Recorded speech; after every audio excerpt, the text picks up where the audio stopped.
Pasti kawan-kawan juga udah tahu kalau sebenarnya sebuah kendaraan dengan mesin pembakaran dalam punya karakteristiknya masing-masing.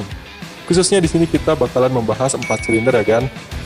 Nah, macam-macam karakteristik ini ada dua, mulai dari yang enak dipakai untuk putaran rendah dan juga karakteristik mesin yang nyaman untuk luar kotaan karena powernya yang bagus di putaran tinggi kan. Nah, dua karakteristik mesin tersebut nggak cuma dihasilkan dari seberapa besar kapasitas yang dimiliki mesin dan juga berapa banyak jumlah pistonnya. Ada faktor lain yang sangat mempengaruhi kan, yaitu konfigurasi katupnya. Di mana besaran bukaan katup dan juga durasi ini ditentukan dari bentuk camnya, atau istilah abang-abang bengkel itu nokennya kan. Nah, kalau kita zoom dan lihat lebih detail, noken atau cam itu punya yang namanya cam profile, yang terdiri dari dua bagian utama. Sebenarnya sih ada banyak bagiannya dari cam profile ini, tapi kita bakal fokus ke dua bagian ini. Di mana dua bagian utama ini bakalan bertanggung jawab besar untuk menghasilkan karakteristik mesin, yaitu lobe lift atau tinggi benjolan dan juga nose yang menentukan durasi bukaan.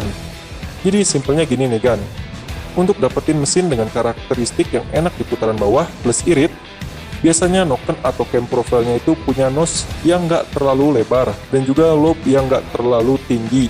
Karena dengan cam profile yang seperti itu bisa menghasilkan putaran cam yang ringan dan juga minim yang namanya valve floating, yang hasilnya mesin motor bakalan responsif dan juga enak dipakai untuk selap-selip. Namun sayangnya karena cam profile ini punya durasi dan juga benjolan yang nggak terlalu besar, hasilnya bahan bakar dan juga udara yang masuk ke ruang pacu bakalan sedikit alias terbatas kan, yang pastinya menghasilkan ledakan yang terbatas juga, dan ujung-ujungnya bikin motor terasa loyo di putaran atas atau nggak enak dibawa kenceng.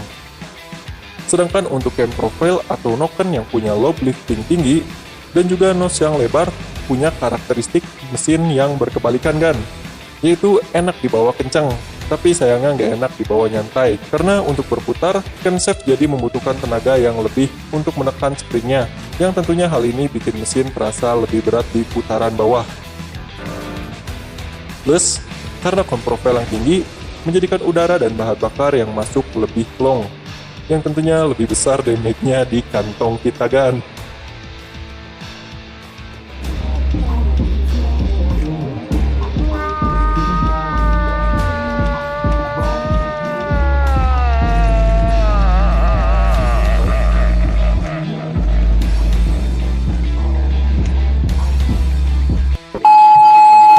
Jadi di sini kita bisa simpulkan pada dasarnya setiap sistem katup dan juga setiap cam profile itu punya kelebihannya masing-masing.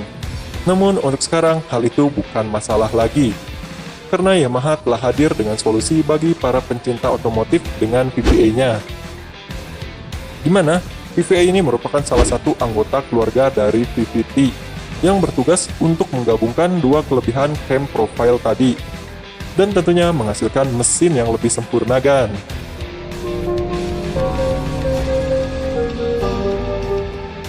Hah? Salah satu anggota keluarga VVT bang? Berarti banyak dong bang anggota keluarganya yang lain?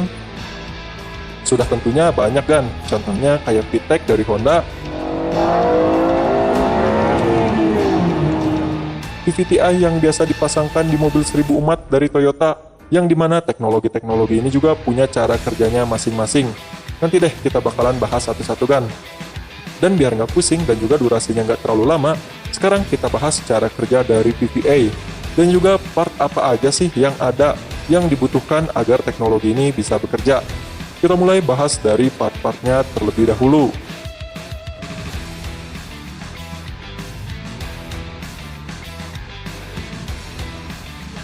Oke, untuk part-partnya kita bahas dari bawah terlebih dahulu. Yang pertama ada timing chain dan juga timing gear yang berfungsi untuk meneruskan putaran dari crankshaft menuju camshaft.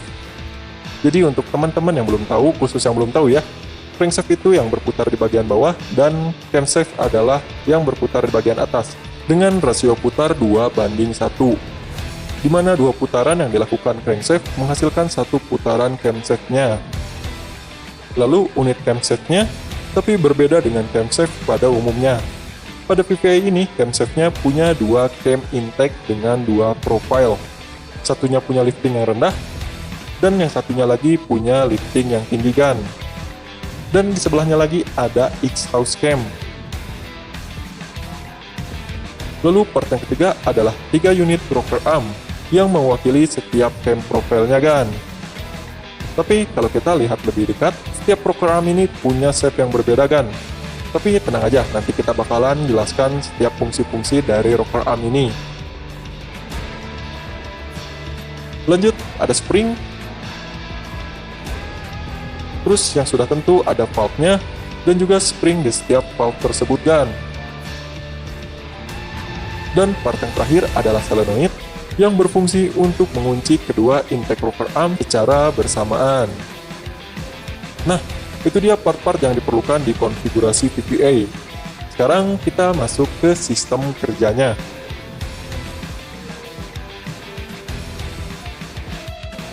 Untuk sistem kerjanya tentunya dimulai saat mesin mulai bekerja kan, yang dimana sistem kerjanya sendiri terdiri dari 2 fase. Fase yang pertama adalah putaran rendah, di mana valve akan beroperasi dengan mengandalkan intake rocker arm yang memiliki lifting yang rendah. Dan seiringnya bertambah putaran mesin, maka ECU akan mengirimkan sinyal menuju solenoid. Nah, solenoid inilah yang bertugas untuk mendorong sebuah pengunci yang berada di intake rocker arm dengan lifting rendah dan mengunci intake rocker arm di sebelahnya agar dapat bergerak mengikuti cam yang profilnya itu tinggi, yang secara otomatis akan membuat udara dan juga bahan bakar yang masuk semakin banyak, dan tentunya menghasilkan power yang lebih besar dan max rev yang lebih tinggi. Nah, kurang lebih seperti itulah sistem kerja dari VVA yang menggabungkan 2 kelebihan dari 2 buah cam profile atau Norton yang berbeda. Jadi sistem kerjanya itu sebenarnya simple banget kan. Tapi tentunya seperti biasa, semakin canggih sebuah mesin, maka semakin besar tanggung jawabnya, mulai dari maintenance-nya dan juga biaya assembly-nya, yang ujung-ujungnya mempengaruhi harga dari sebuah kendaraan kan. Jadi untuk kesimpulan, setiap kendaraan itu sebenarnya sih bagus asal kita tahu tujuan dan fungsinya.